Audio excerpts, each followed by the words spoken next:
good evening, welcome, and thank you so much for being here today. We're going to jump right in. What you have in front of you is a packet that reflects the progress we made last time, as well as the 3 remaining categories we're going to work on this evening. So you'll remember that we looked at environmental health and the 2 surviving strategies, or the prioritized strategies were A, and then the combination of B, C, and F.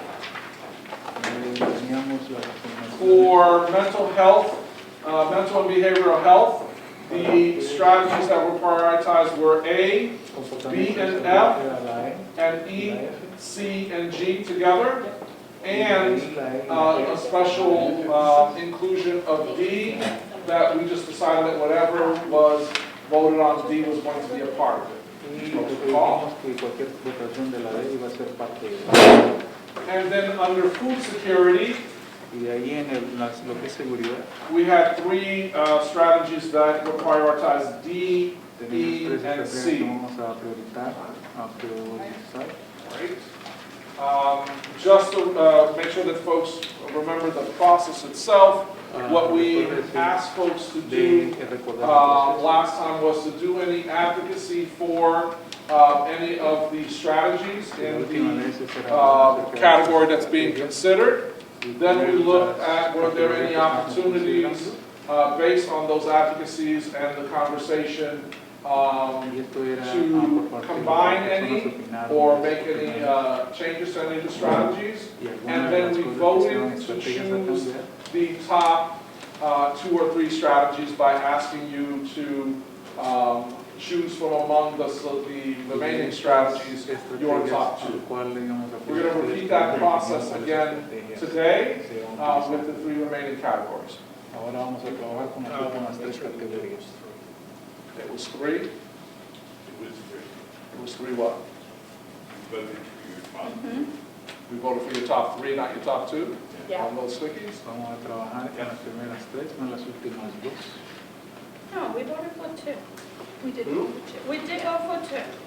Yeah, 2. I may have cheated on 1 and put 3, but it was 2. It's your top 2. Yeah. It's 2. Thank you. One of the things that we try to do is actually keep everything, so like your actual stickies are here from last time. Absolutely. We don't check for fingerprints. So we also asked folks to take a look at what the comments were from the public meeting. So when you're looking at your sheet for housing, there are also the priorities as they were ranked by the public meeting. And then we also included some comments from our time with City Council as well. Any questions about how we're moving forward? ¿Alguna pregunta antes de seguir adelante?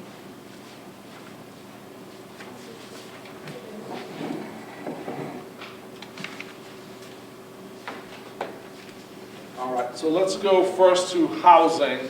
Vamos a ir primero a lo que es vivienda. There are 1, 2, 3, 4, 5, 6, 7, 8, 9, 10 strategies in housing. And we started each of these by considering any issues or topics that folks want to put into the conversation first, and then we'll ask for advocacy. So I want to give you a couple minutes to just reacquaint yourself with those strategies and to take a look at how the committee's prioritization mirrors or does not mirror the public meeting's prioritization. And just for folks who weren't here last time, if it's in green, then this concordance that both the committee and the green in both places, those are strategies that were elevated by both the committee and in the public meeting. The blue is a priority that was elevated by the public meeting that wasn't elevated by the committee, and yellow are the ones that were still in consideration near the top in terms of what was voted on. Sorry, could you remind me where the council input was? Sure, we brought that into and shared it with the folks. So, before we do the prioritization on this, that share. Give folks a moment to review those, and then just have a question. Alguna pregunta. So when I'm thinking about housing and where we might put money, something that immediately comes to mind is the Chelsea Housing Authority, which is woefully underfunded. And they don't really, I'm not really seeing a place like within this kind of framework for that, but I think that that is an important Is that on the federal level? Housing, don't they do a lot of funding? It's federal. state. Oh, both. Yeah. So the feds fund the state and the state, I think. I think different housing authorities are, different buildings are designated with different funding, is how it's. Están diciendo So- que el edificio es asignado con diferentes So, I mean, That's, fondos. when the housing authority has to spend their entire annual income on one elevator in one building, I mean, they're underfunded, I think. So, and that's kind of a kind of, you know, ready-made kind of thing that I think could at least receive part of that funding. I didn't see anything on here like that. I just think that needs to be brought up and put into the mix. What I hear in your question is, depending on the strategies that are listed there, is public housing possibly eligible for dollars being spent? Because what I'm looking here is some of what folks might do that would support housing or those stability programs, or perhaps spaces to expand housing programs could also go to public housing. I just want to make sure that This might be a question for you. available. Yeah, I was going to say, is that something that we can do? How does that fit into this framework? So, the housing authorities stymied because they legally cannot, on the federal projects, add more units because of federal law. State projects are different, they can add more units. I think what you're kind of teasing out is proyectos son diferentes en lo que es rehabilitation and tanto the That's- en lo que es el renovation of Estado, property. que deben So ser the state diferentes ARPA proyectos bill con did diferentes have unidades. an allocation of funds to urban housing authorities for the state of good repair issues. So the Chelsea Housing Authority will be receiving ARPA funds, the exact amount is to be determined. What they're going to do with those, I understand the mix of social services. Other than this. Yeah. Other than that. Yeah. But again, the exact amount they're receiving hasn't been confirmed, at least with us yet. Alex, that is separate from the 25 million. Yes. Right, Completely just like separate. the school received a separate pot. 15 million. Dice que es diferente. Mm-hmm. We had 15. They already We have have 15. Yeah, sorry, They have I 25. misunderstood, sorry. Yeah. So there was 150 million going to public housing authorities all across the state for renovations, maintenance, repairs. So they'll receive a chunk of that. It probably won't amount to a lot, to tell you the truth, given the state of the properties. Other thoughts or issues around housing that we should be ¿Tienen algún considering? pensamiento before we o get otra to that? opinión acerca de lo que es la vivienda? I have a question about C, under the public meeting priorities. Tengo una pregunta acerca de la I think sección if D. I'm reading it correctly, it says support rent increase, mitigation, rent control, longer-term rental assistance, incentives for landlords to not raise rents. Yeah. There are a lot of different strategies. And rent control strikes me as one that requires a change in law at the state level. So I'm not sure I understand what the city of Chelsea with the ARPA funds would be eligible to do, and to the extent that something can be done, I think we should define it more clearly before we Is there a change to that you would recommend making? I'm not sure, the rent control one strikes me as something that, I don't know that ARPA funding could be spent on it or not, I don't quite understand how that works. So would striking the words rent control from that list I'm En seeking caso que tenga confirmation cualquier first. control Yeah. de renta, se debe quitar de esta lista. I think what you're saying is rent control as a policy is at the state level. And it doesn't preclude the other mitigation strategies. Yeah, I think there are other things listed here that I could see might be possible for the city to pursue, and I wouldn't want this to be excluded just because people look at it and say that it's impossible, but because the other ones are, but I could be missing something. I think, Yep, go ahead. I think, yeah, it's a legislation issue, but they stay more towards the end, like, to incentivize to not waive rent, right? Not really pass a policy, I don't think that's what they're looking for, but it's just sticking it on the front, to incentivize the landlords to not waive rent. I think So that's like a waiver, like, rent control itself. I think it's such a specific term in this state. When you say rent control, it's a policy at the state level. So I just want to make sure that that's not something that you can do at the city level. No, so that Raphael's interpretation is correct. So we could strike rent control from the word and keep the other rent mitigation strategies. Folks okay with that? Lo que es, Awesome. So on your sheet, just go ahead and put a line through rent control. esa es la estrategia número 2. Other issues, thoughts, and then we'll get to advocacies. Any other ¿Alguna general thoughts otra or pregunta issues? acerca de esto antes de pasar de lo que es advocacy? All right, advocacy for any specific strategy. Por advocacia, alguna estrategia en particular. You know, pretty much if you like look at me, I'm gonna think that you're looking. Anybody want to advocate for any of the specific strategies? ¿Alguna persona quiere decir algo acerca de las estrategias específicas? Yes. So my big thing was F from the very beginning. Since it was the top one in both, I'm assuming that's going to move forward.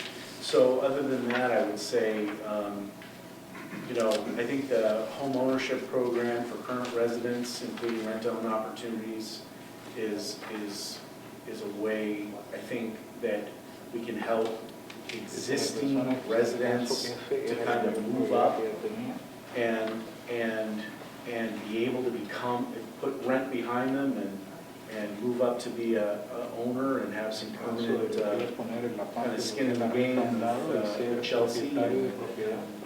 And I think it benefits everybody. So I would advocate for G. Other folks, any other advocacies on specific strategy? ¿Alguna otra pregunta o I alguna have just otra? two quick cosa que se comments. diga One is acerca de lo que I es el run control? temporary housing and Yep. emergency housing, and I just feel like 3/4 of the city is in temporary housing, as they are just in rooms, and that is not adequate housing, and yet we get complacent with it, that they have a roof over their heads, but that to me is not housing for people, and the amount of people that are just in individual room situations is enormous. So for me, that defines the temporary housing, and then the emergency housing crisis of putting people in hotels and very last minute stuff is a huge priority for me in terms of the priorities here. And then I learned through Matt Frank, who works for the Chelsea Housing Authority recently, about their, I forgot what the program's called. So it's almost like a self-sufficiency program that's offered through the Housing Authority, so that there's a lot of hand-holding, and you go through this process of, jobs, saving money, having, trying to get out of public housing in some sense. But some of the blockade, what he was expressing, is around the affordability of a down payment and then getting a house, which is unattainable That's why. here. Not just in Chelsea, but Yeah, anywhere. across Massachusetts. Like now, the down payment instead of being 20,000 is now 65,000, and so the time period of trying to get really people. I do wish Paul was here, because I'd be curious to know how many people end up successfully leaving public housing, so that there's space for new people to come in, and how much are we successfully getting people nosotros out of housing estamos into haciendo que las housing? personas salgan del sistema de vivienda. Want to point out that what we heard from our friends in city council was specific advocacy around the temporary housing and emergency housing, and also the increase in housing opportunities based on residents' needs, that idea of looking at folks who were at all the different kind of levels, so, and then also home ownership programs for current residents. And those were three that were advocated for at city council. Esas son las tres cosas. Other advocacies for any specific strategies? ¿Alguna otra persona tiene algún comentario acerca de la estrategia de vivienda? Y'all are causing me to like dangerously get close to voting very quickly. I'm like, no surprise, I'm good with it. Está muy cerca de votar, pero bastante We have a lot to get through. We do, so I'm happy to go there. I just want to make sure that we have an opportunity for folks to weigh in. la oportunidad a cada quien para This isn't like we just had a bunch of, good, amazing rice and chicken and, I'm looking at mine like, oh, it'll get there. Are there any of these that you see as either cross-cutting that we should think about, or anything that you might want to see as are related to each other that you would want to combine? O relacionar lo que estamos pensando todos combinando.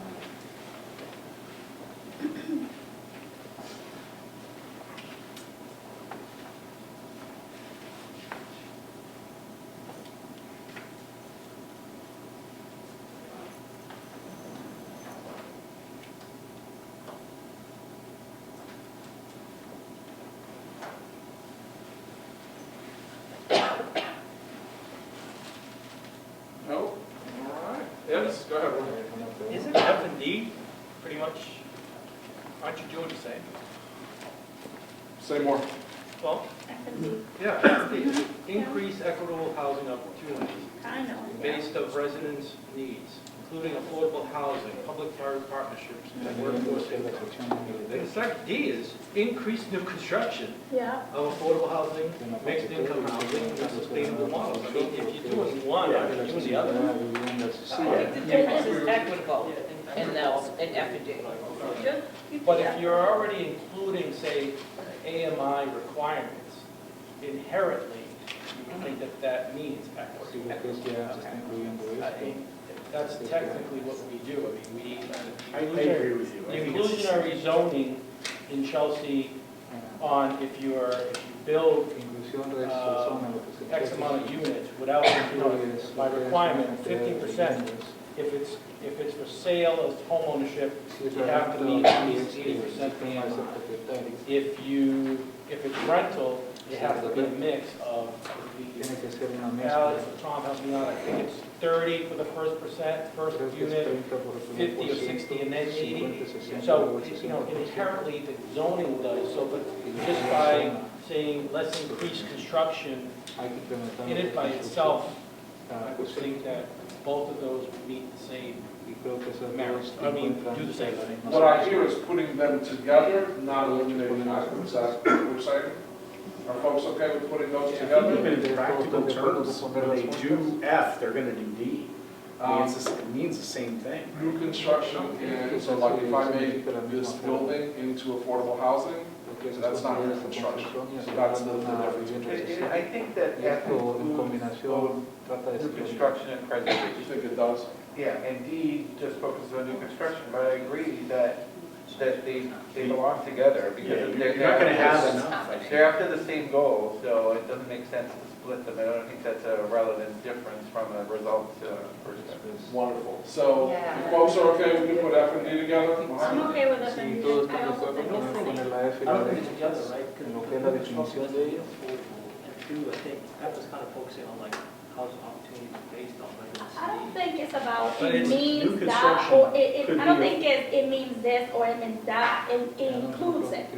Yeah. Which is already a standard for any new construction, because it's like, rule that they have to have X%, whether it's rent or home ownership, or it will have It's to more be than affordable. Exactly. But it says right here, new construction of affordable housing, mixed income, new sustainable models. It's not just, it's not any new construction. Exactly. Yeah, it's of affordable housing. So that's already in F, basically. It's tough to say if it means this or this, but the whole purpose of this is like interpretation, right? We have to be very like careful with diction, right? So it's not just it means this, it means that, like, it really is how it's interpreted.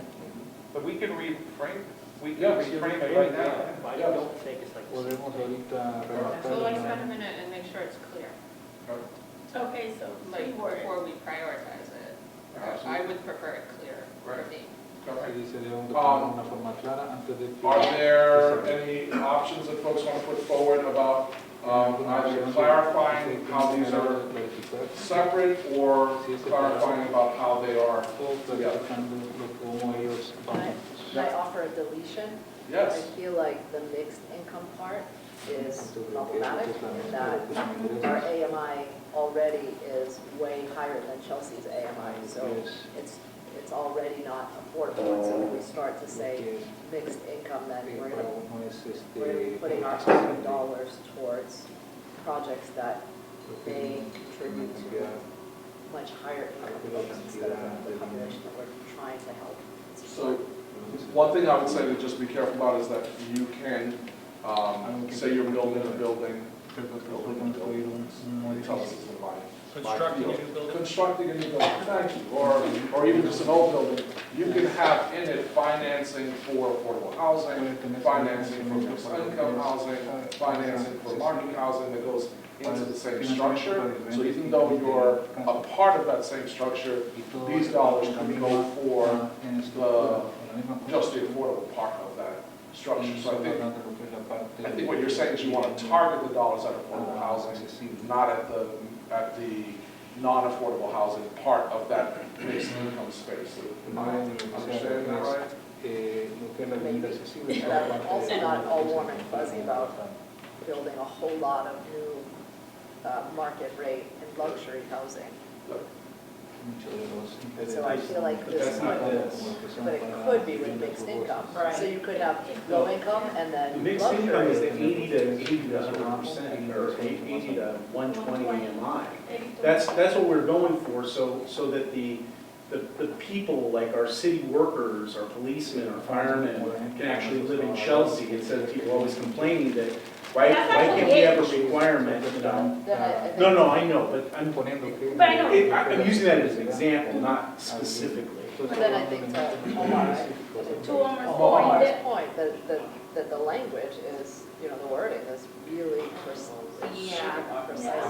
So if we, right now, offer an olive branch here, we already have the stated AMI based in F. If we struck mixed income from the next one, we would still get the same result without the possibility, let's say, of that mixed income not being the 80 to 100. Why not leave it open-ended? I mean, we looked at This some is of. going to the city anyways, you know what I mean? They're gonna decide exactly what the implementation is. That's not for us to decide.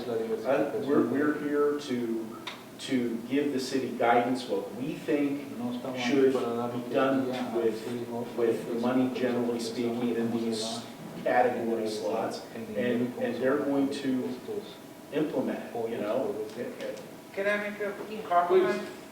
Because I'm just going back to what Roy was saying in the beginning, that these two things belong together, and we're just confusing them by putting them separately. I would just keep F and add through new construction and preservation.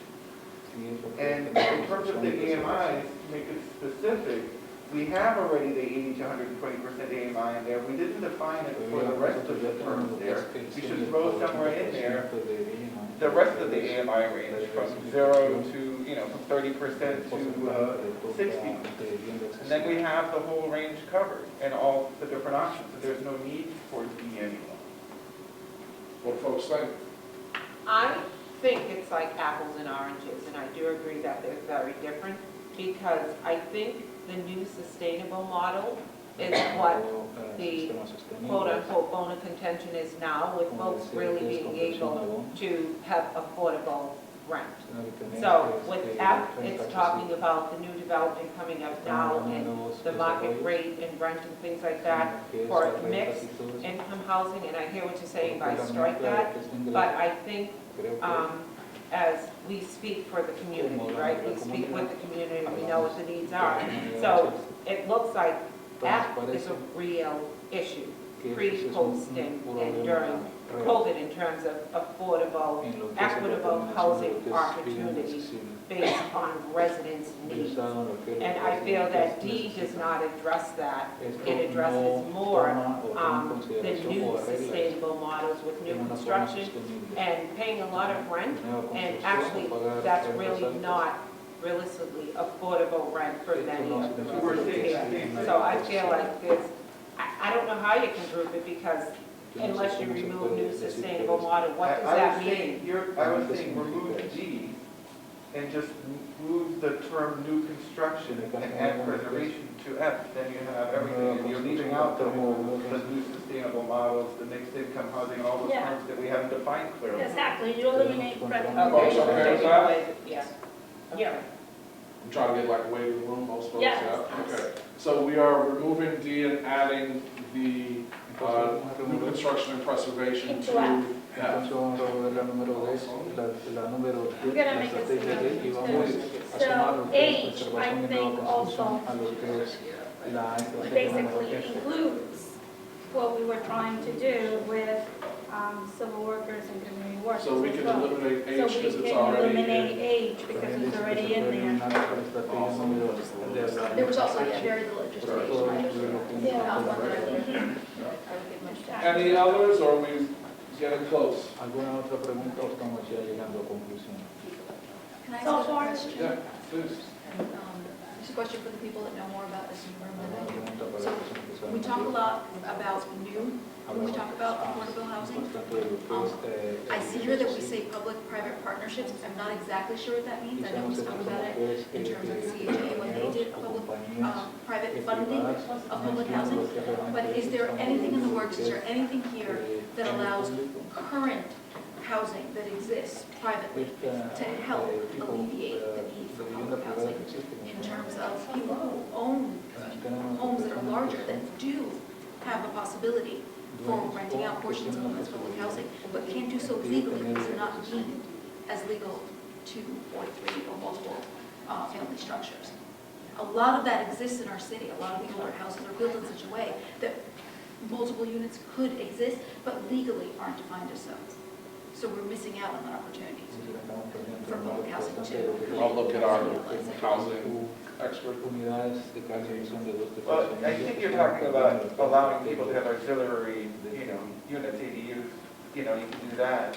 And I think that the F starts by saying increase equitable housing opportunities based on resident needs. So I think that's broad enough to include that.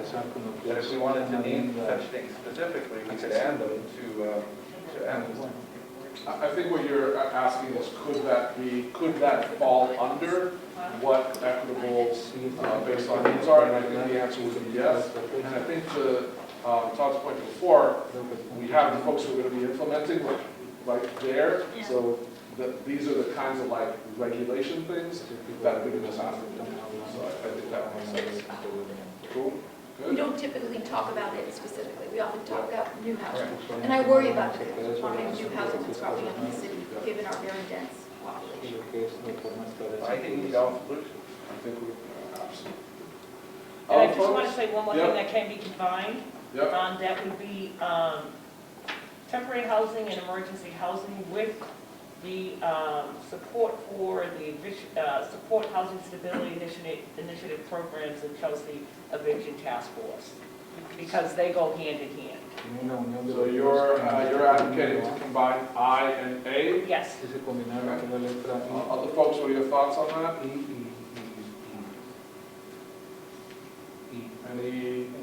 objections? No, I think in some regards too, Chelsea Eviction Task Force is amazing and is saving people's situations, and we need to invest in that And until we kind have, of way, and it's an example, again, of not just one place investing in it, but a group of people figuring out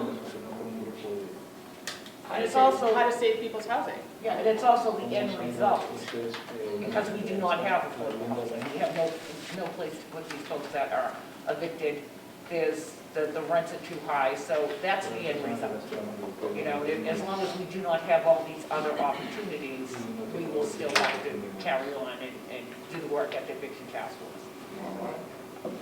So I'm going to put forward what we believe our choices to be. I have F, B, well, make sure I'm saying that right. That's a B, right? I and A together, E, G, C, and J. The choices are F, B, I and A together, E, G, C, and J. You have a sticky before you. I'm going to ask you for your, I'm sorry. We did delete H, yes. You have a sticky before you. I'm going to ask you for your top two. You have F, B, I and A together. I have pens.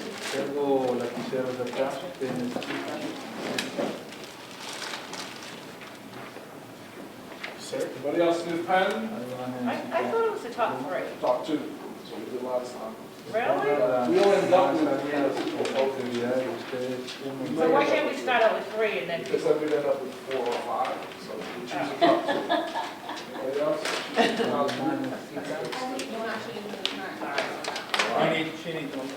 Who does?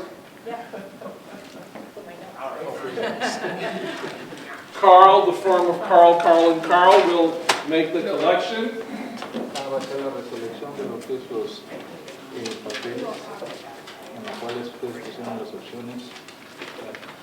Número 1, la número 2 que considero.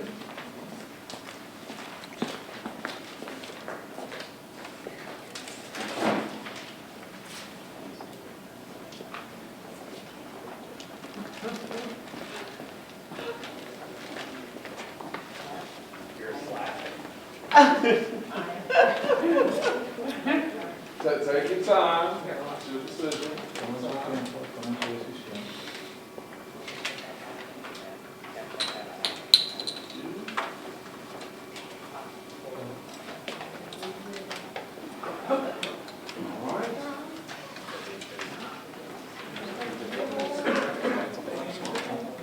Great. Good job. Let's give yourselves a round of applause. Wonderful. Next, we'll be taking up workforce development.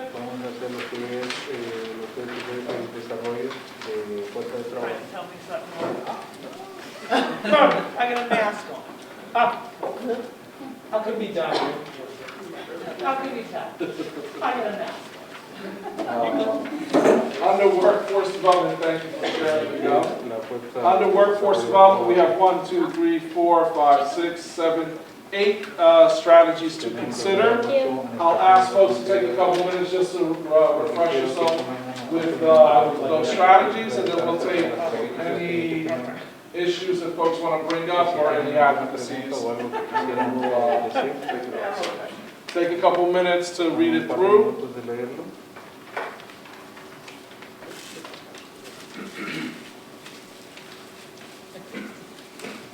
Okay,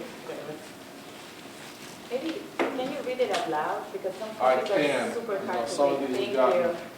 All right, so I have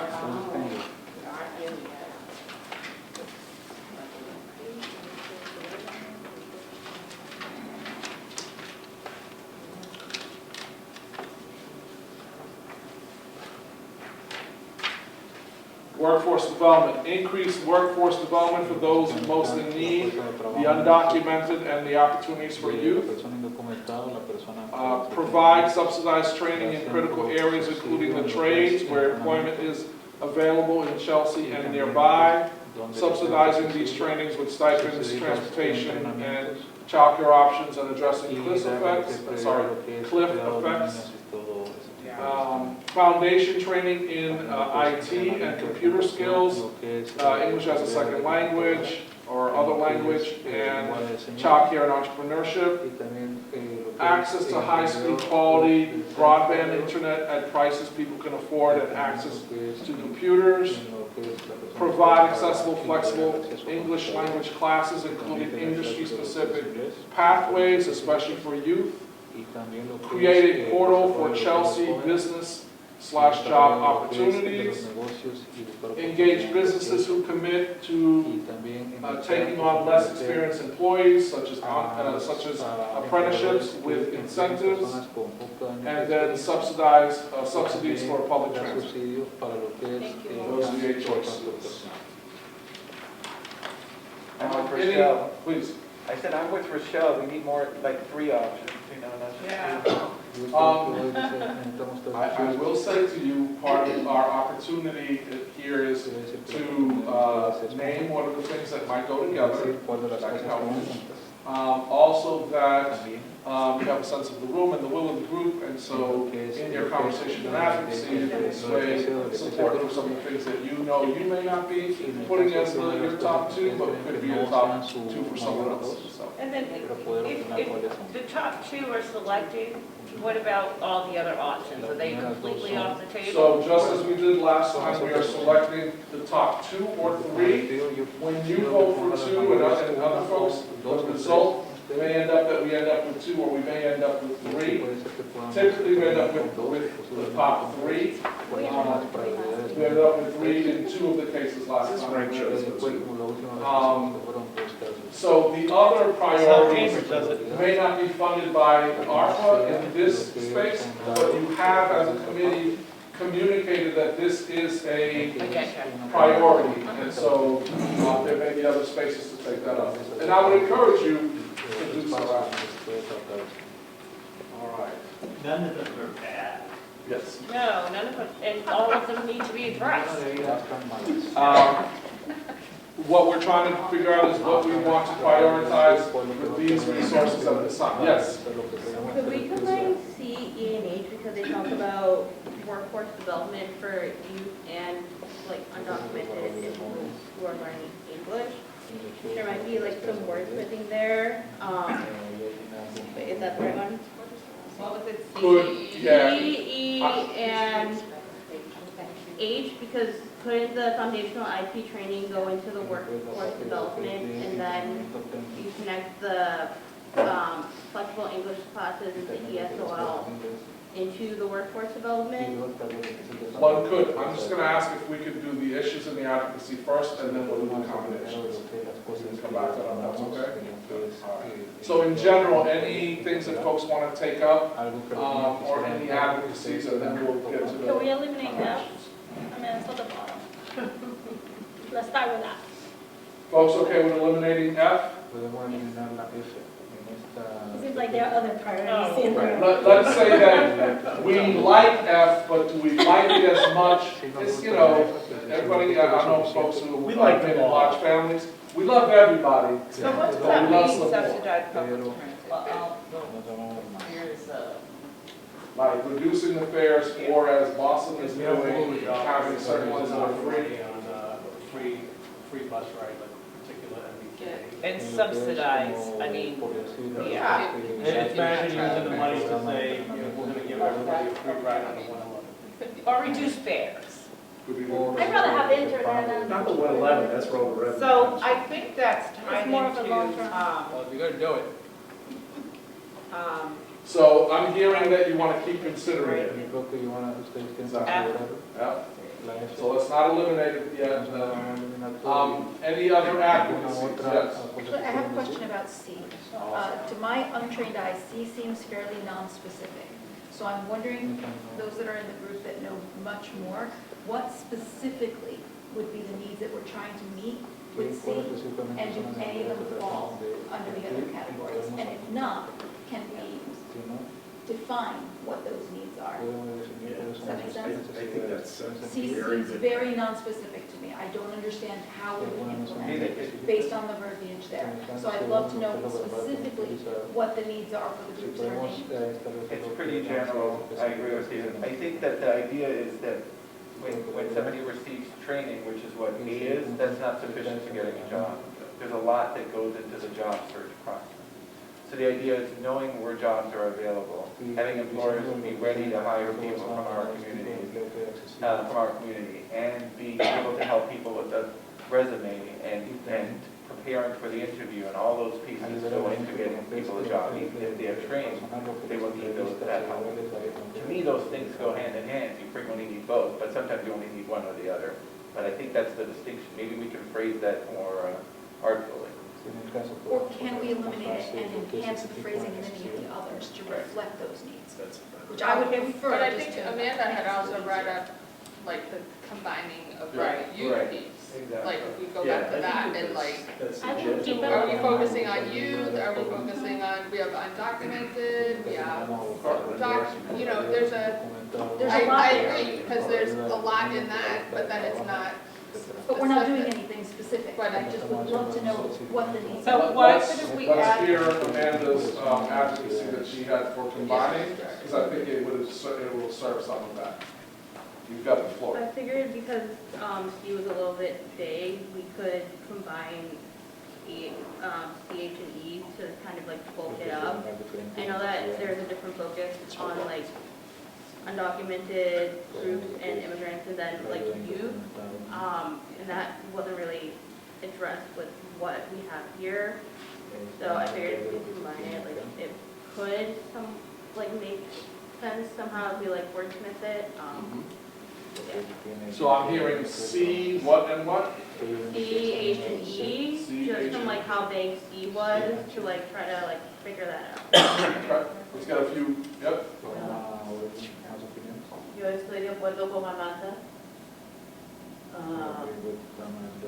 porque recordemos que en nuestra comunidad indocumentada viene mucha gente que a veces no sabe ni siquiera leer y escribir.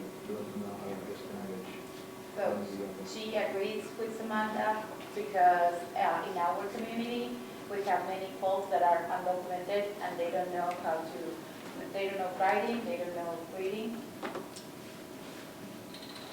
Y yo pienso que esa es una de las situaciones que a veces muchas personas necesitan de la ayuda de un centro, digamos, comunitario donde se les pueda enseñar. A veces hay gente que no sabe ni cómo utilizar el teléfono, ni cómo hacer un resumen, no saben ni qué es los diferentes tipos de... Aparte de que no tenemos un documento para trabajar legalmente en este país, nos vemos con diferentes situaciones que a veces se nos hacen difíciles para nosotros. So I will try to summarize, but she said that on top that so many folks, they don't read, neither write, not having a legal status on the country, it's even harder for them in order to get access to a good job. And then if there is also a lack of training on how to use and, for example, produce a resume. So there is a need of support and more technical skills because she mentioned that there are some folks that they cannot even use a cell phone. So it's a very, very basic level that we need to address. Lourdes, if I may, she also mentioned the lack of a community center, which really resonated. Exactly, I just want to thank point you, that out. yeah, and that's what she said As a that, central place. exactly, Central that, repository for all of this. thank you. So yeah, she said that that's what we really need, a community center that centralized and these types of services. Thank you. Yo me he podido dar cuenta como dueña de un pequeño negocio aquí en Chelsea, viene mucha gente centroamericana buscando trabajo y a veces no saben ni leer ni escribir y nos ha tocado, yo tengo una empleada que ella no sabe ni leer ni escribir y por pena ella a mí no me decía nada. Yo veía que ella tenía dificultad cuando había que leer la orden en el ticket, pero ella no me había dicho nada, yo sospechaba. Entonces hasta que la llamé y yo le digo a ella que cuál era la situación, que por qué ella se ponía nerviosa, hasta que ella me dijo es que yo no puedo leer.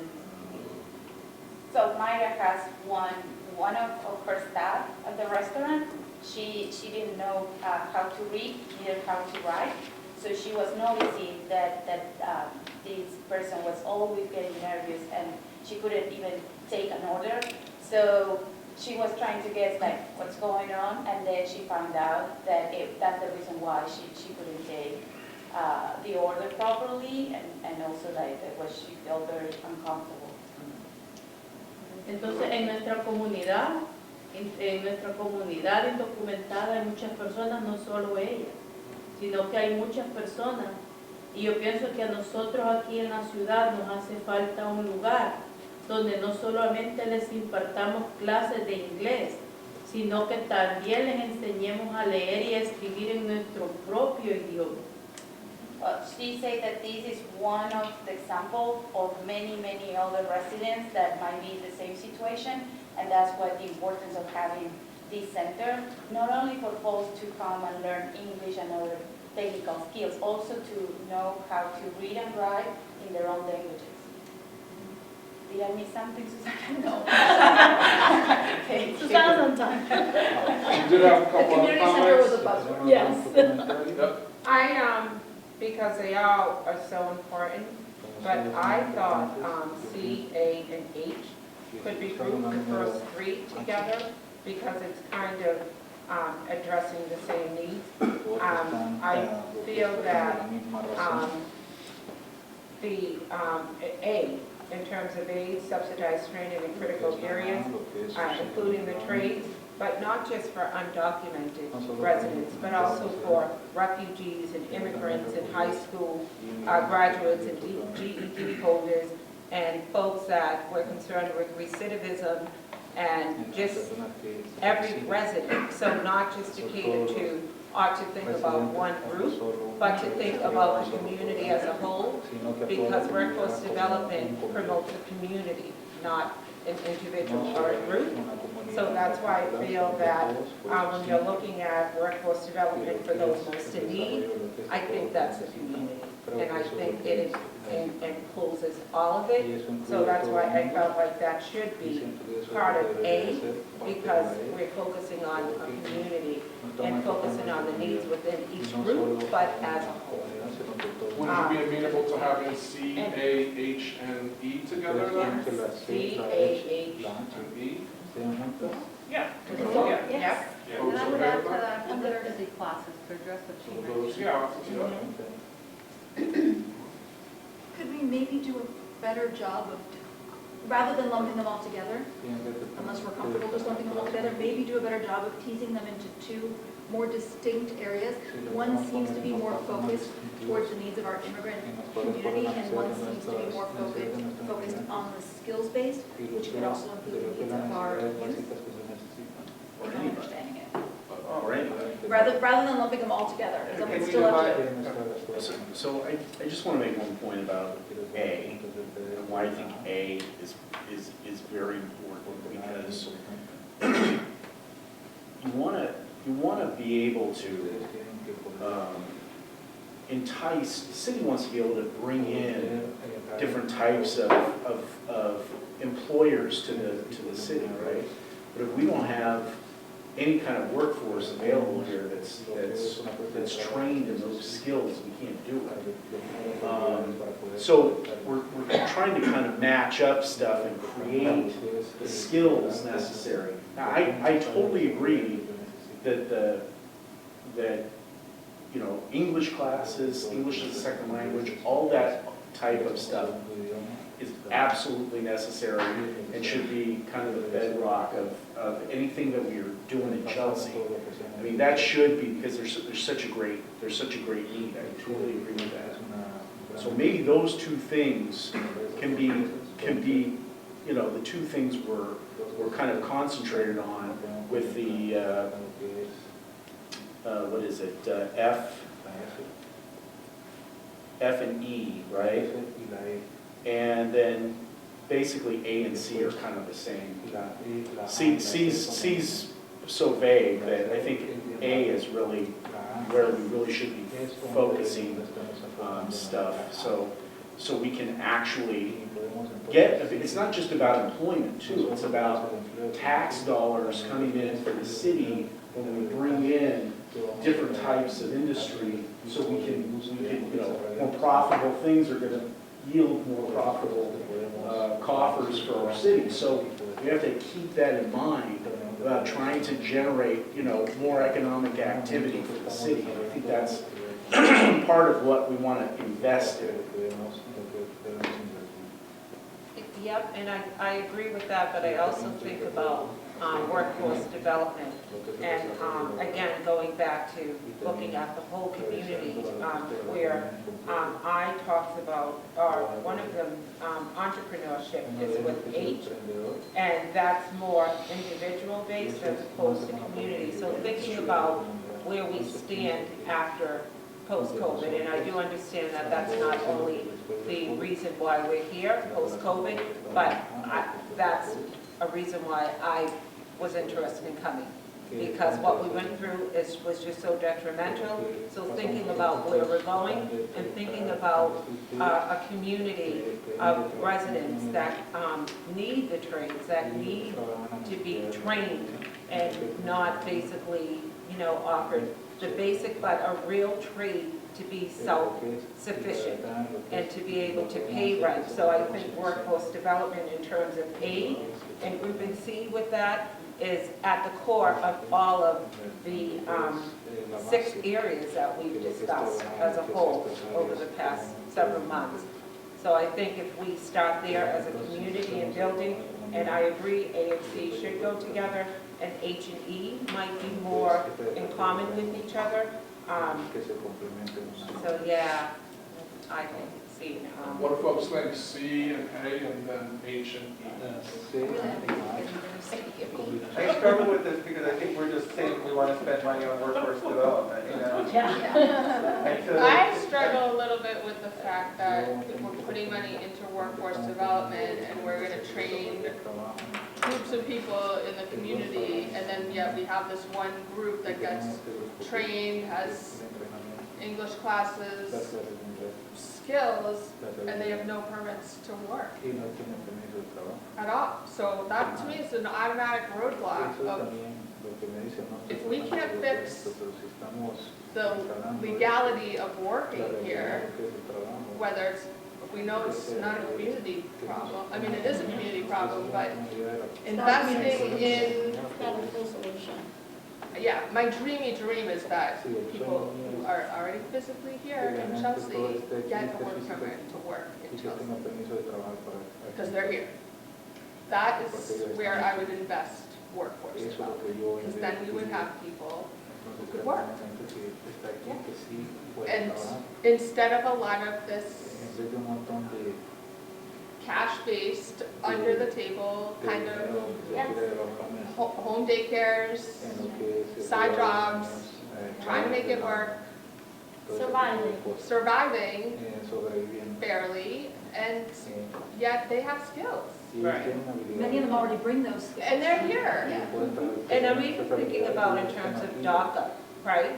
Those children that can't go to college, they graduate from high school, and then what do?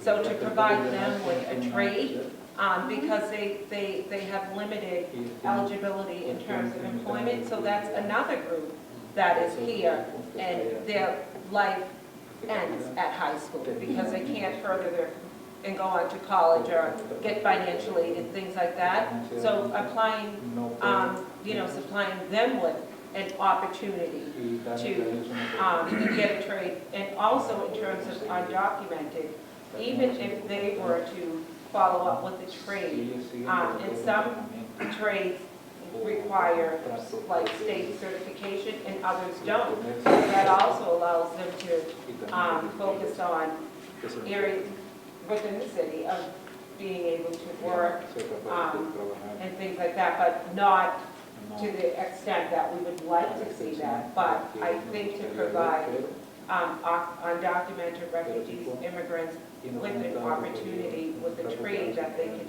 even be self-employed to an extent is better than English as language classes are great.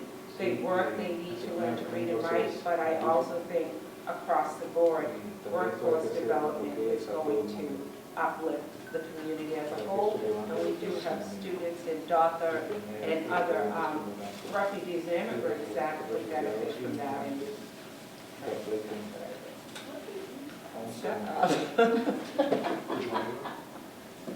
Well, I was hoping that we could go back to Amanda's proposal, which was C, H, and E, right?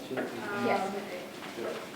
T-H-N-E, yes. So maybe pull A out and. Well, the reason I'm saying that, my reasoning is because what Susanna said is that we need to differentiate a little bit here, so we have something to allocate the money to. Something more tangible, yes. Right, and so I think A is about substantive training that you need for a job, and the other ones are all things that you need in order to be able to either get a job or maintain a job. So I think that they belong together. I now see the same thing, and I think it helps, we can define it further, but it defines that vague term of increased workforce development for those most in need. That doesn't mean anything. But if we add the word support or direct support or something to that, and then we have all the other things that are in H and E, I think we have a cluster of something, and the other one is the training, substantive training cluster, and then we have something to allocate the money to. I just have a few comments based on what Joan said. She really made me think that there was a program that the city used to run. I don't know if you all still do it, but it was a program for graduating high school seniors where we would pay, I think, a year or 2 years at Bunker Hill Community College their tuition so that students would have an opportunity beyond graduation. I think we learned it from Robert Wood Johnson Foundation. I feel like we should invest more in that. We should also invest in some of the, to Joan's point, the certification programs at Bunker Hill, like radiology, phlebotomy, not that you have phlebotomy, I don't know, I know you have radiology, but there are a whole bunch of different certificate programs, and I feel like we should articulate that we'd like an investment there. In terms of the trades, I hear you, but the trades all have apprenticeship programs. They should be doing this for free. They should be coming to Chelsea like crazy, recruiting, and so I feel like there should be some support for developing the relationships with those skill-based folks, but I don't think that we need to recreate the wheel and have skill-based programs in Chelsea. Let me go back to the RNA. Yeah, exactly.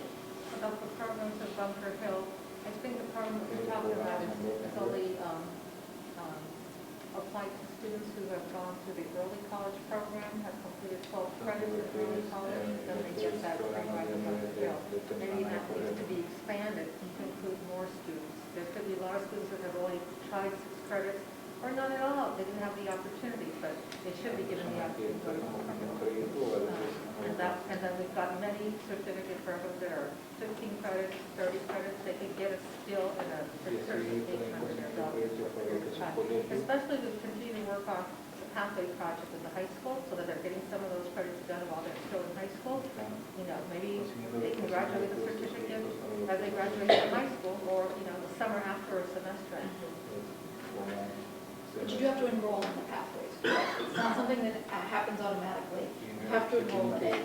And let's also remember, many of our students aren't just going to school. Yes, school is a lot, but school isn't all. Many of them are also working. And so asking them to also take on something like pathways, it might become impossible for them. So we shouldn't stop at just being at high school. I agree that we should go beyond and give them opportunities.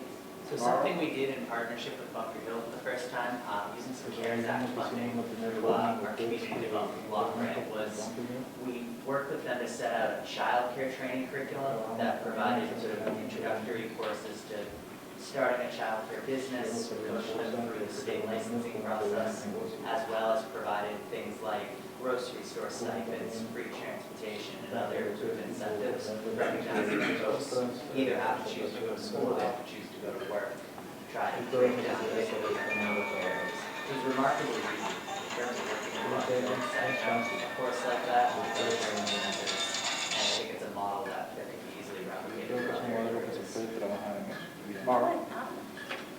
Solamente quería hacer un comentario. Estoy de acuerdo con lo que dijo ella, que nosotros en realidad lo que necesitamos es un lugar donde nosotros le demos la información adecuada a nuestra comunidad. So she agreed, when you say she can,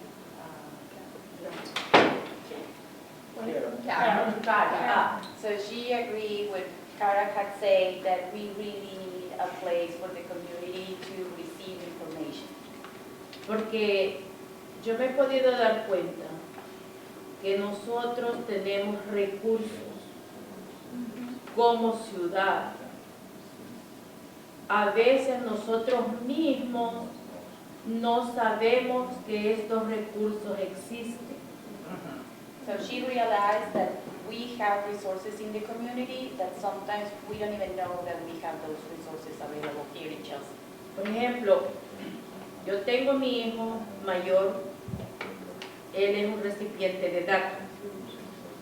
Ahora está en su 4º año de universidad. Y nosotros hemos encontrado muchos recursos. Hay muchas becas para personas con DACA. So her son is DACA, now he's in college, and she find out that there is some financial aid available, like scholarships.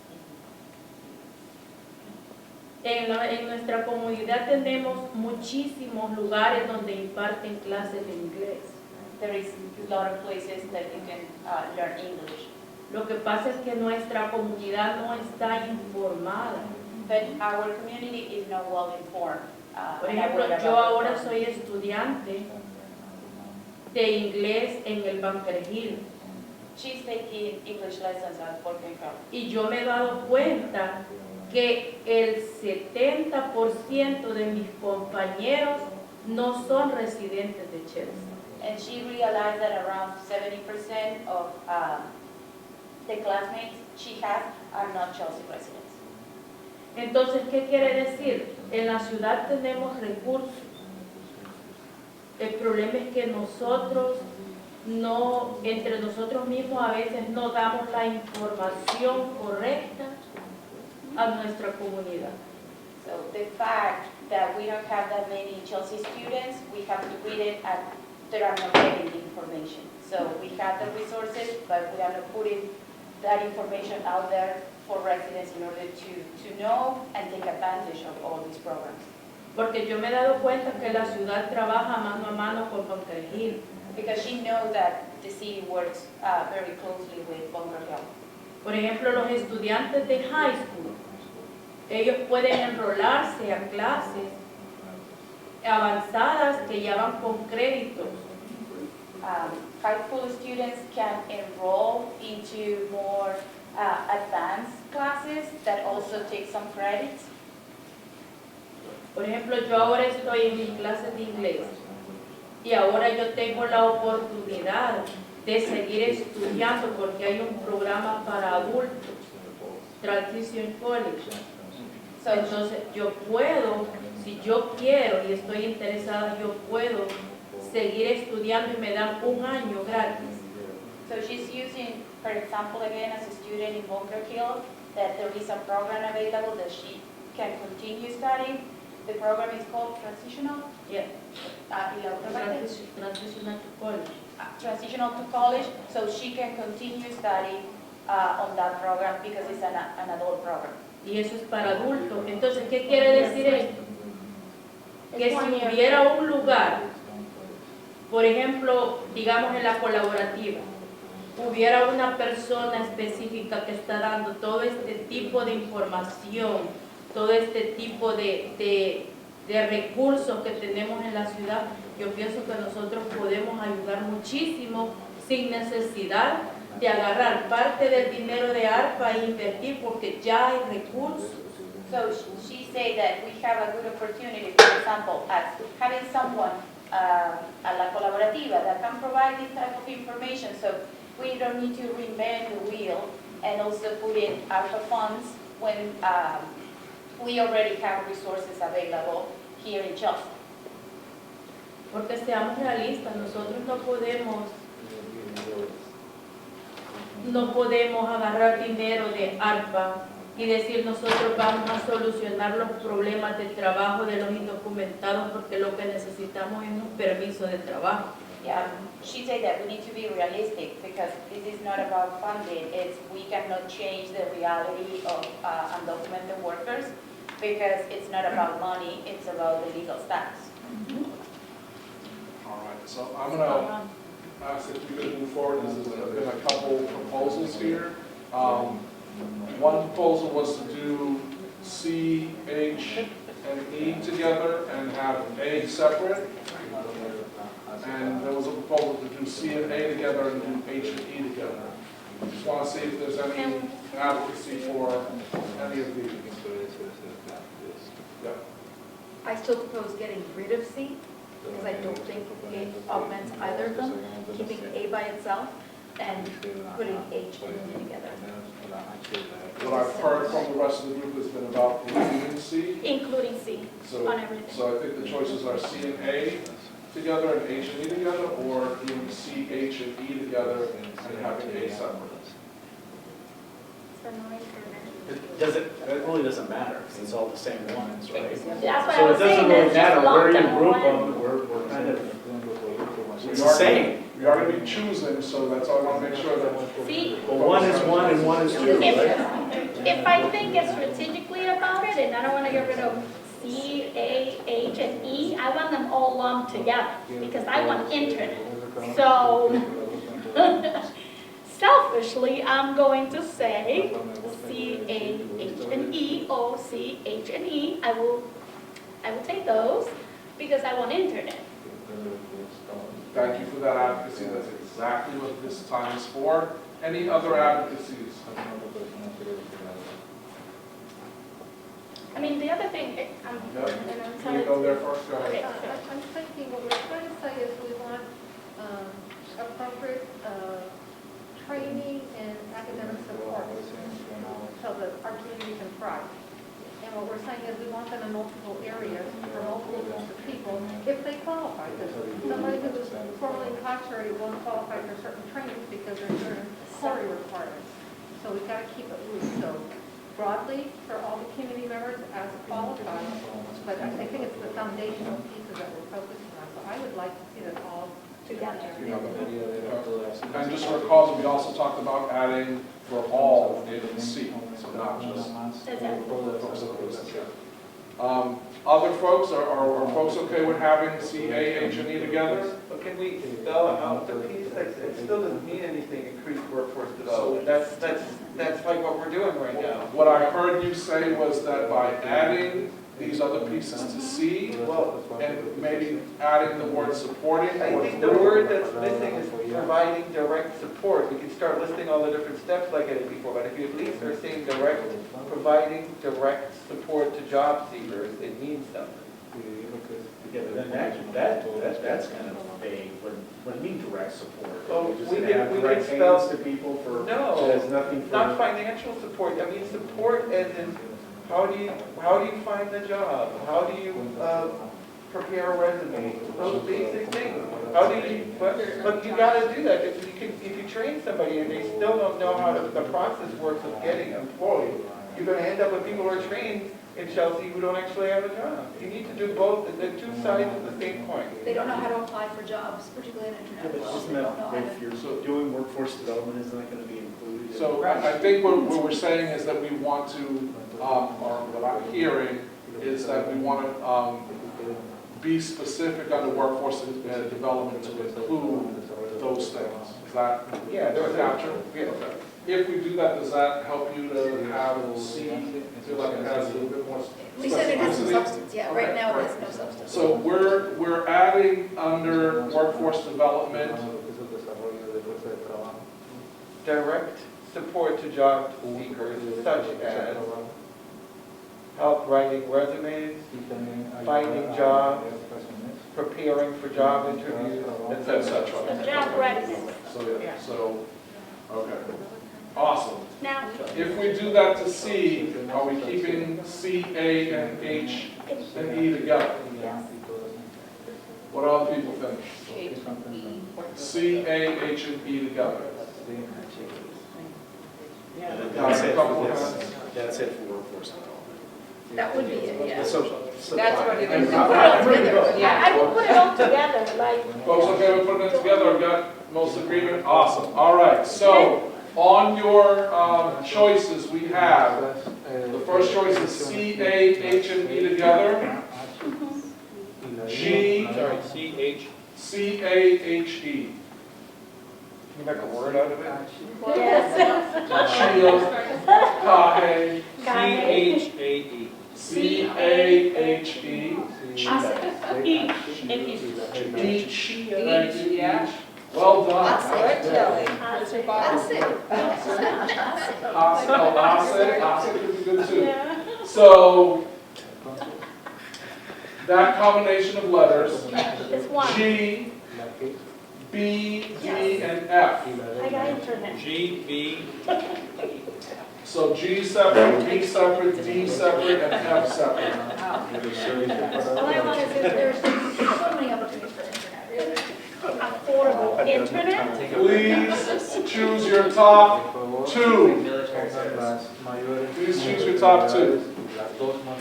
I think we forgot that this is limited funding for a limited amount of time.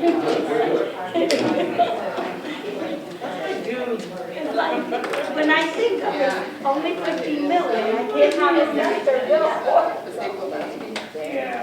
Limited, he is. Yes, he is.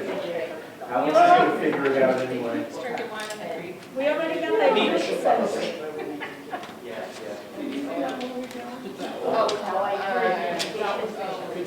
Again, your top two. Top two.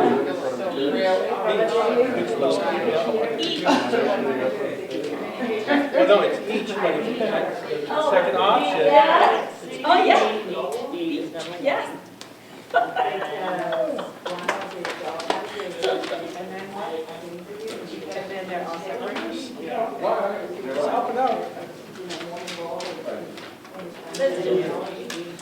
Oh, this was great. This was a nice article yesterday. I got a great story. I got bloody traumatized some coworkers. See that. I'm sure you can.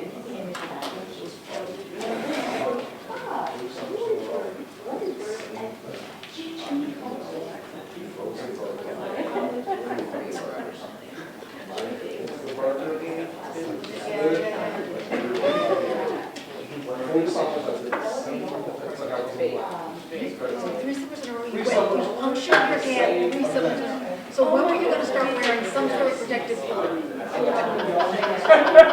are you gonna grill the burgers without having hair or anything in between? Oh, so it's an Oh my Yeah, I don't have God. the jumping as an excuse. I don't care. All right, give yourselves a round of applause. That's a hard one, but good. Well done.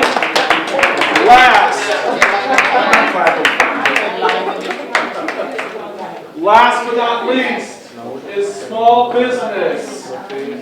Small business. I'm going to read them out loud so that we are clear on what they are. Our strategies are create an asset-strong go-to option at the City of Chelsea, able to give final guidance on policy and other issues affecting business. Support trainings for small businesses such as ServSafe, OSHA, financial planning, legal, business, and developing a strategic plan, potentially minority business center. Support at-home daycares as small businesses, access to traditional and other programs / supports. Direct cash infusion to support small businesses. decrease barriers and additional costs for small businesses, such as PPE, childcare accommodations that allow safe functioning through pandemic, licensing and permitting, increase the availability of childcare through employer and employee supports, and then provide business incubation / startup costs for small businesses. These are the 7 strategies for small business. Any initial issues or conversation before we get to advocacies and accommodations? Please. Yes. I didn't actually. It was a long time ago.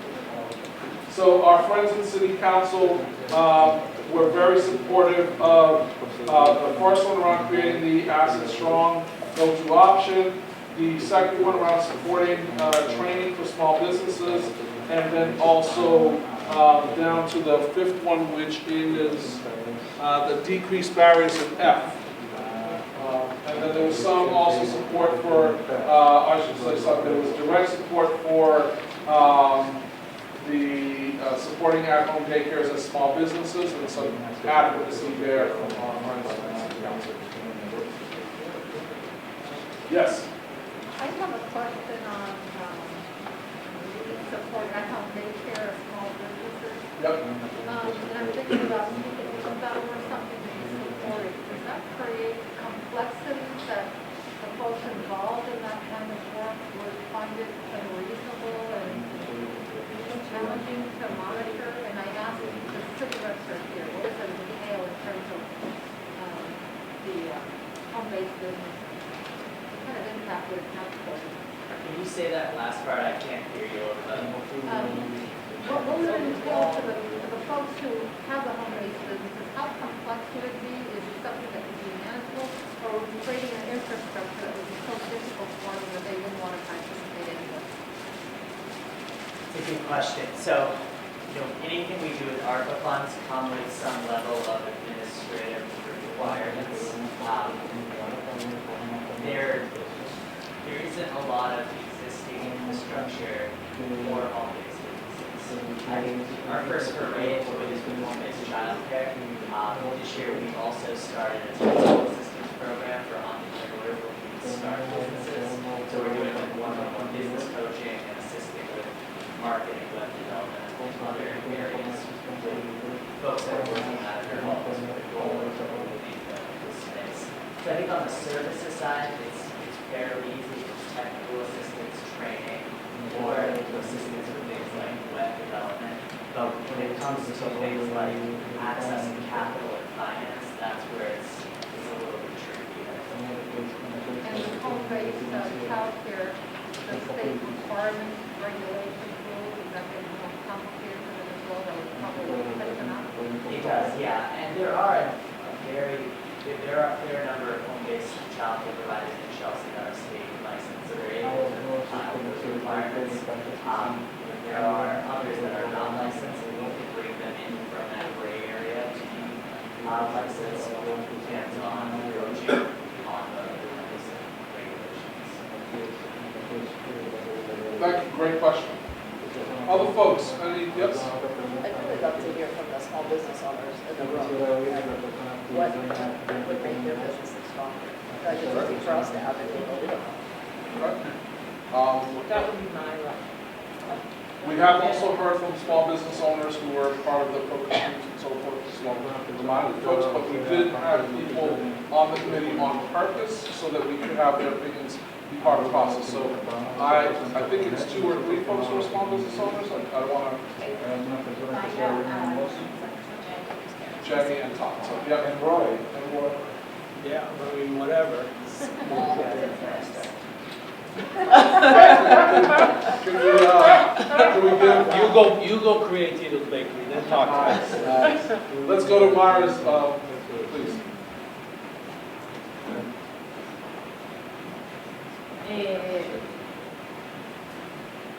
Antes de comprar el restaurante, yo fui trabajadora en el mismo lugar por 16 años. So she was working on the restaurant that she owns For 16 years? Yeah. Tomamos la decisión de comprar el restaurante cuando estaba lo mejor de la pandemia. So they decided to buy the place in the middle of the midst of the pandemic. Porque el dueño anterior Because the former owner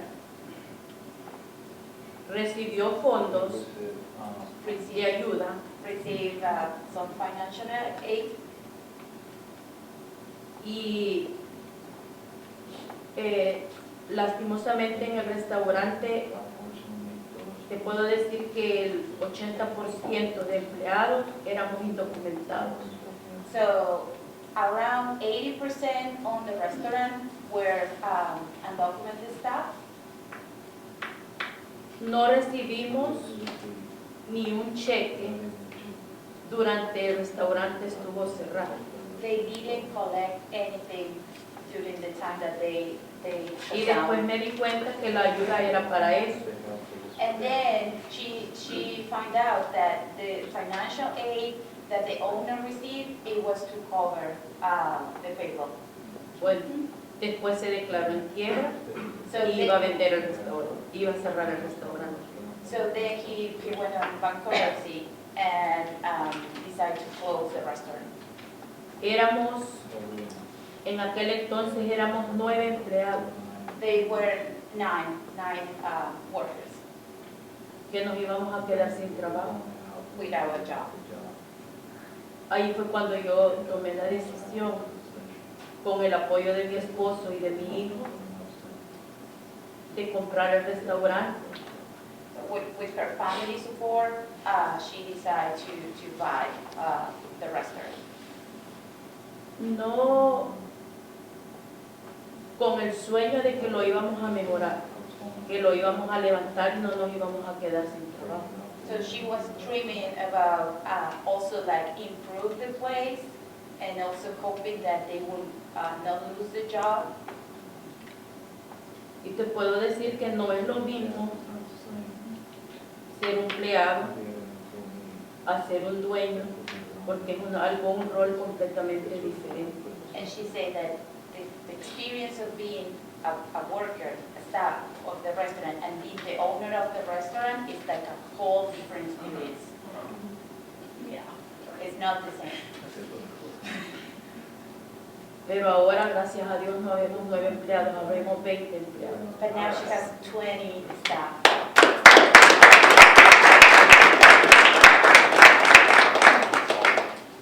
Y me siento muy orgullosa porque con la ayuda de personas buenas que he conocido, estoy aprendiendo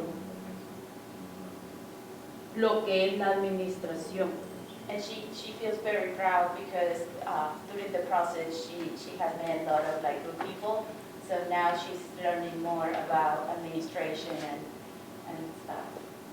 Quiero darle las gracias públicamente a Jenny And she wants to acknowledge Jenny porque ella tiene una organización que se llama Chelsea Business Foundation. because the Chelsea Business Foundation helped Maya a lot.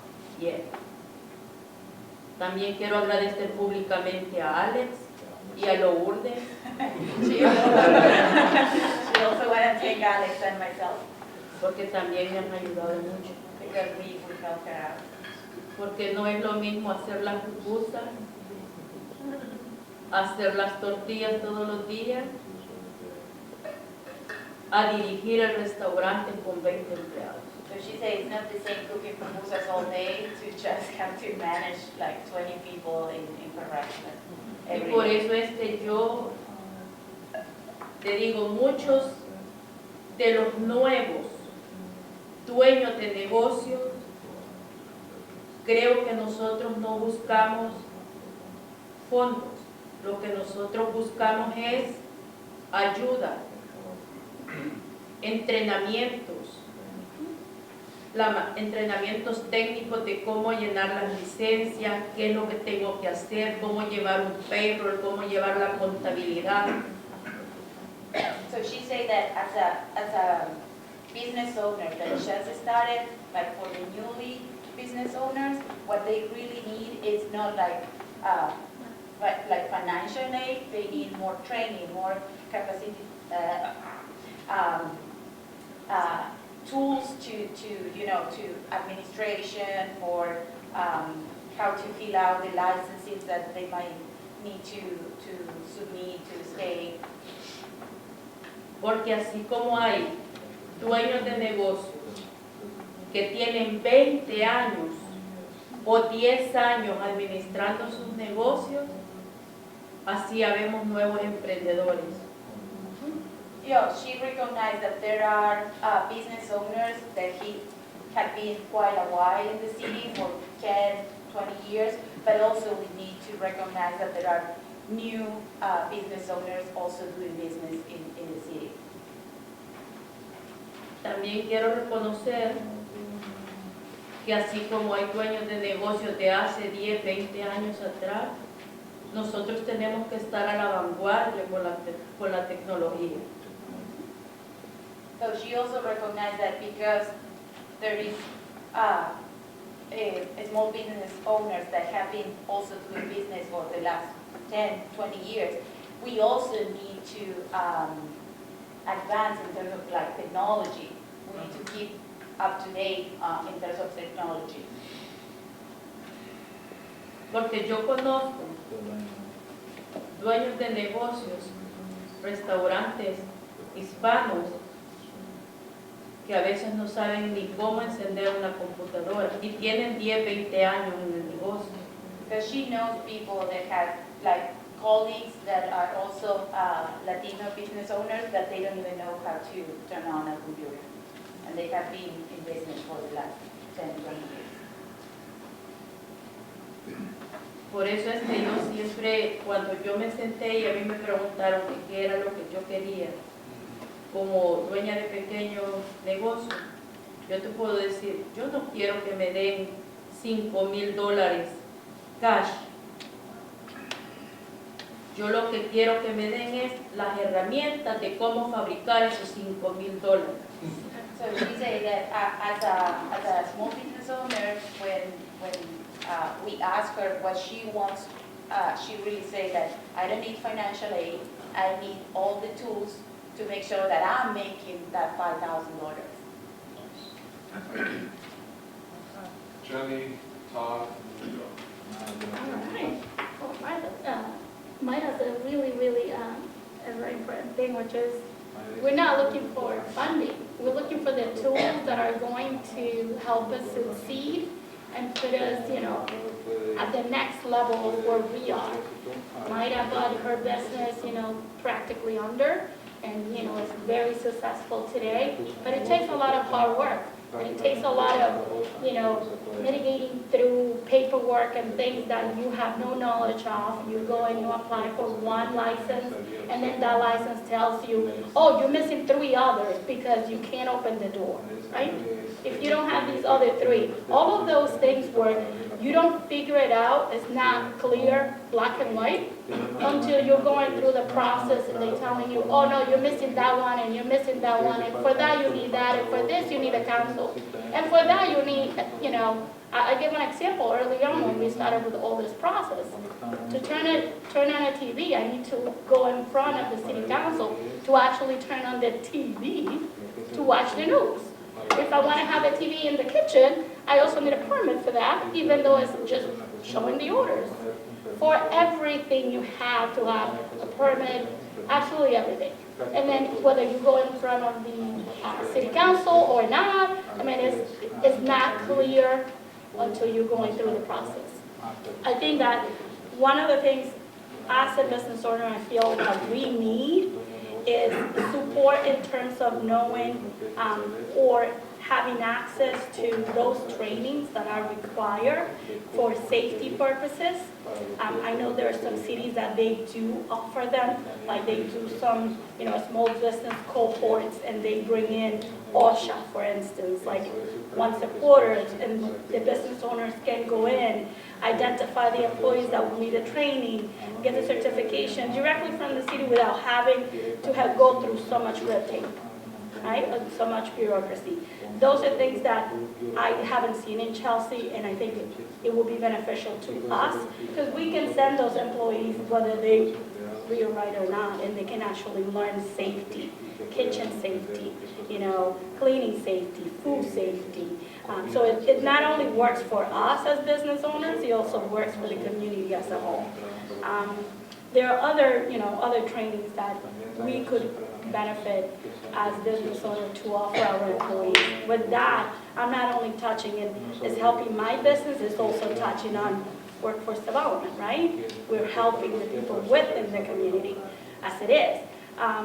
And it's not about putting money into the business that is not going to reproduce. Of course we want to make money. If we are successful, the city is successful, the residents are successful, right? The community as a whole improves, because we pay taxes, right? Our taxes give some benefit to the city too, right? So it's all about that. So, all businesses are not created equal. There's so many different kinds of things, and there's different needs in different places. So, one of the things that I've gotten complaints about is that there's too many hoops to jump through. People don't know exactly what to do in the process of getting set up in Chelsea. So I really like the kind of one-stop, the asset strong go-to option at the city of Chelsea. I mean, if there's a dedicated person that can explain in detail, what needs to walk somebody through the process of every step they need to do in order it would make it, I think, a lot easier. For people to do that type of thing. As far as like the training,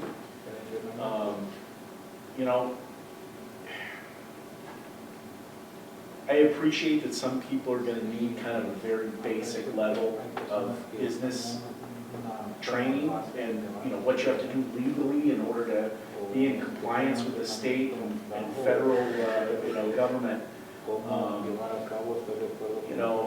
I think those things are beneficial, and if you could have like seminars for business or new business owners that come in, that might be beneficial. One thing I wanted to say to you is that I also worked at my business and worked my way up to buy the company. So you're going to find that you being an employee of your business is going to make you 10 times better as a boss, because you know all the stuff that goes on. And so in running that business, you know where you could do better and what you're getting the most out of your employees, because you were one. So I just wanted to say, I think that that's great. It'll take you about 5 years to master what you're doing. It takes about 5 years to really get something down, but I wish you all the luck in the world. I think it's fantastic. It's an American dream. I'm sorry. Yeah. No, and the other thing is that for other people that are already established, but then, especially lots of restaurants in town that know what they're doing, but got impacted by the pandemic so badly that they're still trying to kind of recover.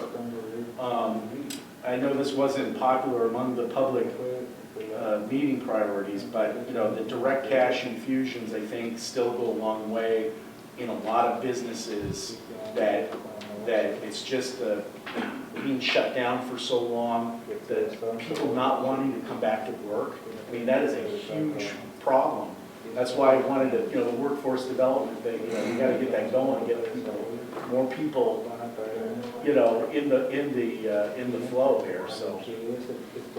That's just my 2 cents. Thank you, appreciate it. Thank you for those of you who are small business owners for bringing that perspective.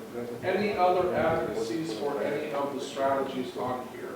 Can I just mention Please. one thing? So, during the pandemic, I had the opportunity to help 700 businesses get legalized from A to Z. That means businesses that were doing business, operating in a brick and mortar location, and had no licenses, no registration, no DORs, nothing.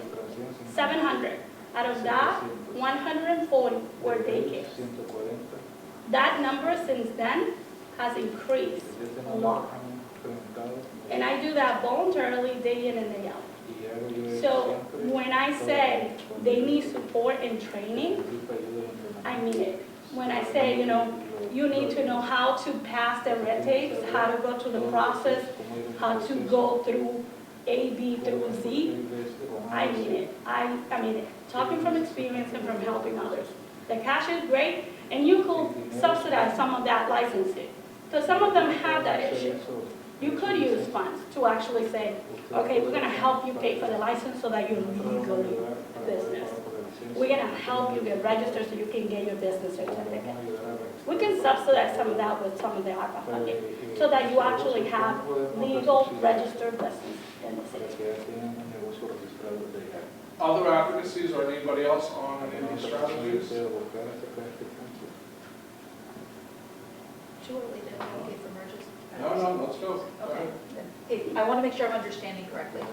Whatever entity is created in A, whether a person or of people, could that entity also take on B? They don't seem mutually exclusive to me. In fact, it seems like a very good one-stop shop. I'm going to ask the question that for B, are there providers who do this already? Not in Chelsea. That you could bring to Chelsea, or that you would be supporting to do this for Chelsea residents? There would be providers that would specialize in each of these areas, like OSHA compliance, service-safe training. That can be organized by this person. Probably even get people in We Chelsea. have a service safe training that's available. Like, I'm a tips trainer, like, I can come in Look at and that. touch. Bunker Hill already has So something. we've got So why not? Tipstream and ServSafe. Anybody else on that? Your volunteering days are supposed to be No. over. Other, I saw a hand. We do serve safe in Spanish too. Do ServSafe in Spanish? Look at that. Good stuff. And just to say to your point that instead of reinventing that in A, it's about supporting the ones to be available. A could direct you. Maybe could direct you to Right. use that. What's that in alphabet, right? Anybody else? Does that mean we're combining those two? No, we're saying that they exist, but A could send you to B. But we can't combine them? We can, I would say we can combine them so that we can get more out of them. Okay, with the Needs money. more money going into it, but. Yeah. But you would put money into it anyway if they were separate, correct? I would say if you combine So them, those two you, were chosen. if you combine them, you can actually go for the cash infusion or for subsidize, some of those startups or some of the assistant business getting legalized. I mean, I agree with you as far as like subsidizing, because that incentivizes businesses to actually So register that, in to actually Chelsea. get Right, rather legalized, than just yeah. giving it them like cash infusion, which makes no sense. I personally believe it's, if you incentivize that, then you will have like more business offering there. Exactly. Which then creates more employees, and then, more business development, Yeah. then it flows by itself, so. It's a domino effect. So I'm hearing combining A and B. Any objections or folks feel differently? And then I would say for D, rather than, for G, it's not on.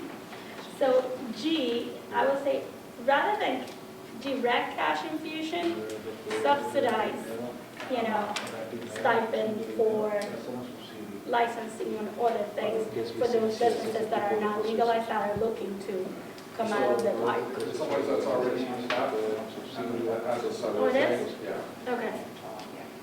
Oh, and that, Any other RTCs? now I know my other one. Yeah, Thank you. that is pretty important too. Yeah, Gotta cut down the barriers. I agree. Chop the Oh, red tape. That doesn't, the red that tape. doesn't necessarily cost money. Don't give them a hard time, don't. Not give them a hard time. Sometimes it just needs It's to just stop. the willingness. You gotta know it.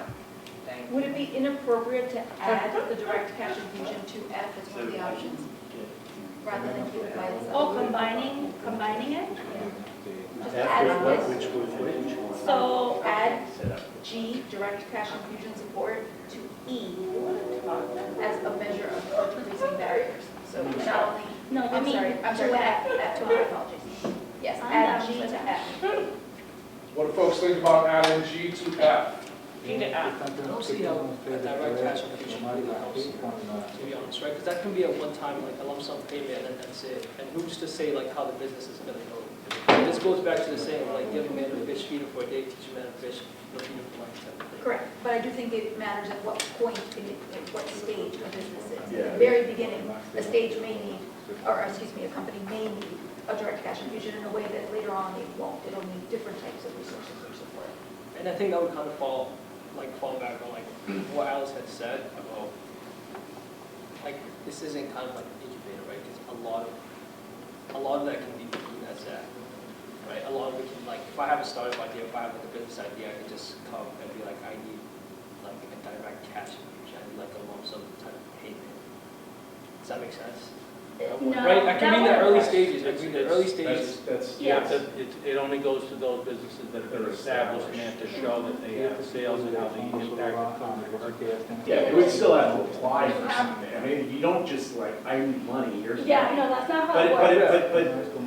But the point is that there were a lot of, so these ARPA funds we're getting them because of the pandemic. And so where you don't understand or don't get where cash infusion helps, there's a lot of restaurants that are still really struggling that were perfectly fine before the pandemic and that have been damaged and that still have landlords that wanted them to pay everything while they were closed. So they're in arrears and they're struggling to stay open. So direct cash infusion may get them over the hump so they don't have to, so they can live to cook another day. So And we also have Myers' example of what happened. yeah, right, exactly. It's a But he took perfect the money example. and ran. But that's, you know, So how do you, well, but I'm not saying that's an example of. like I say, but you we have a to real apply, life one you have right to here. apply. If somebody's running an operation that isn't exactly on the up and up, it's probably not going to receive funds either, you know? And so. Then you determine that. But It's also the same way that we determine why give, assistance to someone who's facing eviction because they, lost their job for a little while. So why am I going to give it to, why are we giving it to renters who are paying, or behind rent when who knows if they're going to be able to, get back and be in regular payments before? It was that one little window that you were helping the renter out. Same thing as when the one little window that you're helping the business out. Right. They face, So they can get over the hump and get back to normal on that onto a normal time. That was the thinking, just like we were helping renters or homeowners, we gave homeowners also, payments towards, they can help with their mortgage payments in the same situation. So we're talking about different problems, but they're both valid problems. I was, Yeah, but both problems have different factors. I was gonna go to the point right there, that there are different factors for different businesses. But let's not forget, there has been funding that has been provided by the state, by nonprofit organizations such as MGCC in the hundreds of thousands of dollars, millions in some cases. So for us to take the little money we have with ARPA to actually just give to business, and I'm a business, hey, if you want to throw money at me, go at it, right? But I'm saying, I much rather have long-term investment for me as a business owner than a shortcut into an issue that I have right now. Perhaps what that is somebody coming in and working one-on-one with you to see what resources are available to you as a business owner to actually cover the issue of, I don't have funding to pay for rent. So this is what happened. Let's talk about what your options are. What are you doing? How are you managing your business? And all of that. I don't think, yes, it will help, but a lot of businesses there are a lot of businesses in Chelsea itself that benefit from MGCC. There were more than $5 million that were handed out of MGCC in Chelsea, and some businesses received more than $100,000. So we have to also think of, let me not give $5,000 to one business that's struggling because one is getting 100, but I'd rather have something long-term than short-term. I'd rather think of one stop, fixing the red tape, fixing the things that are not working right now, that in the long term are going to fix other issues. Why didn't you do both? I mean, and that's what we were saying. For me, it's about not giving direct cash support and more of providing Choosing a to help subsidy. one set of people over another. So that's all I'm saying. Providing support as a stipend, right? Somebody comes in to this one stop and says, I need help for this, this, and that, and here you go. We can help you with this. We can cover this year's, licensing, which you have to pay. You can't afford them right now, but you want to stay open. Okay, we'll help you subsidize that cost. So what I'm hearing is basically two of the small business owners on the committee are basically saying that direct cash support is not a necessity. So I'm also hearing that I mean, it's not that folks are saying is a necessity, but the point is that we will get to vote to decide whether we want to do that or not. So why don't we leave it separate and then allow folks to vote on it as it is. So any other advocacies for any of the other specific strategies? I have to go to Myra. You can write it down on your own on your own tag and give it to our. Can I vote later on that? Yeah. Or not on the buckets, but on the strategies. That's what I mean, like, can I give my vote to Alex or somebody tomorrow? Yeah, we're going to talk about how that'll work. Yeah. Okay. Oh, so we're going to do that today? So we're going to do the buckets today before you do. So I have A and B, D separate, G separate, F separate, E separate, and C separate. Top two. Your top two. We have A and B together, D separate, G separate, F separate, E separate, and C separate. Give me your top two. Carl, and Carl. You sure you want them separate? I'll take those. Rice, Waterhouse, and Carl.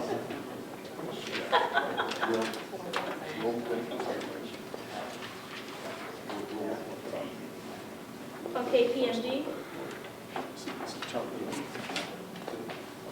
Do you want to collect? So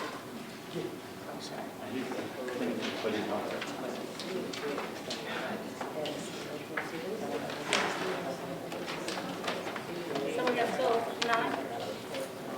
Huh? We got till 9 tonight? No, we're going to do one very quick vote.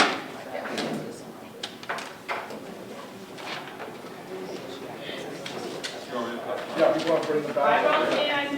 Bye, guys. Sorry.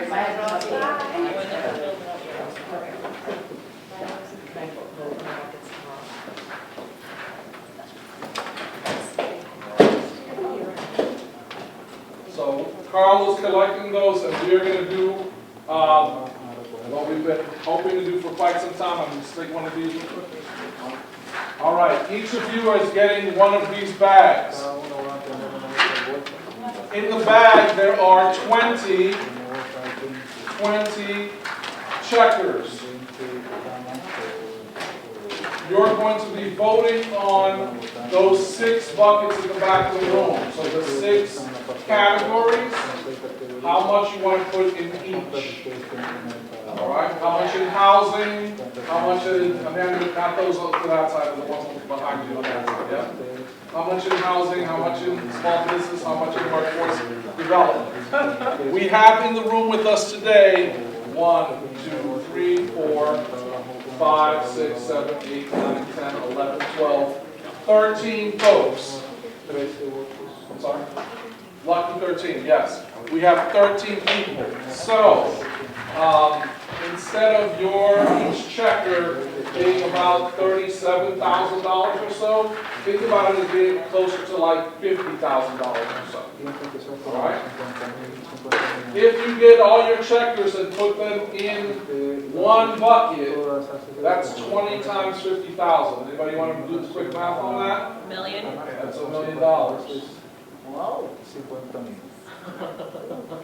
That's a lot. Bucket today. You got a lot with you. Can I just Powerful. No, there's no check.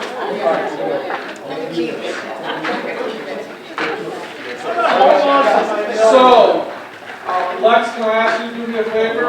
Can you move that other table aside so when I get to that part right now?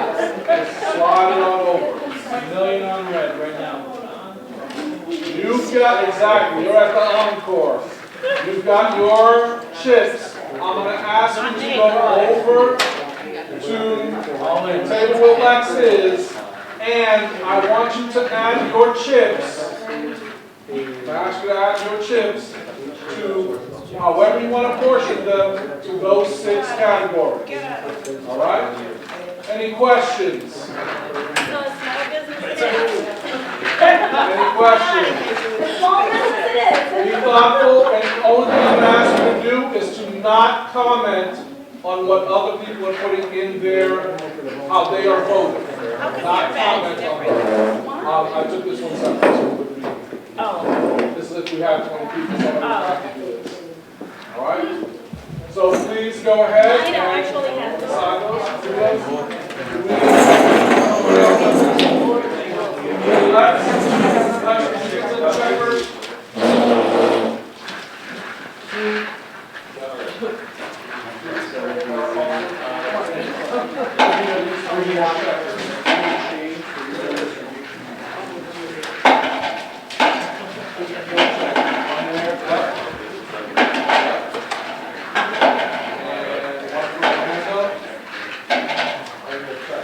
Everybody has checkers, right? Has checkers. Okay, good.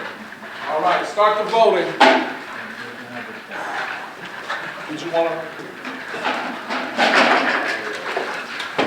I'll go with my phone. You want to come at the end? Is that what you're doing?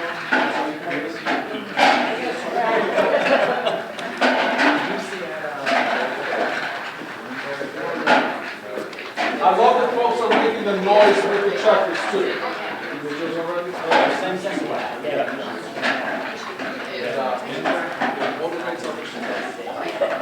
I knew it had You're not supposed to keep them. No, I just, you say $1 million. I wish I would have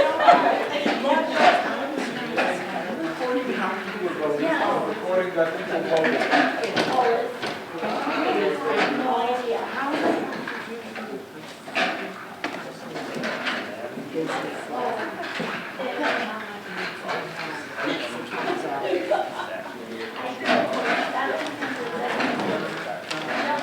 I love that folks are making the noise with the checkers too.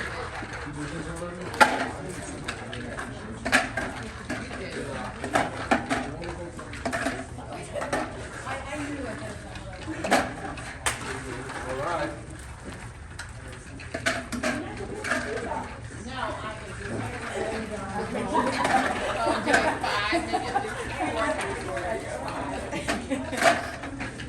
You're recording how people are voting. I'm recording that people voted. Able to announce also the strategies that made it to the top today from our 3 categories, and also that the next step of this is you're going to get a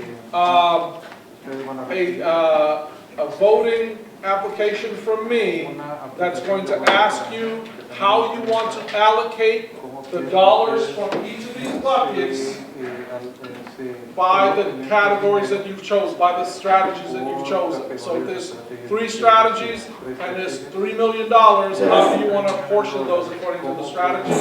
That will be done electronically. We'll send you a platform to vote on. All right? And you're just going to come up with a rate. It will be for each of those categories that we did today. There's either 2 or 3 top strategies. Just want to say thank you for giving us so much of your time and effort and thought, and also for agreeing to work with each other on some really contentious stuff with lots of things that are meaningful about them in a space that doesn't always, get celebrated for how people collaborate.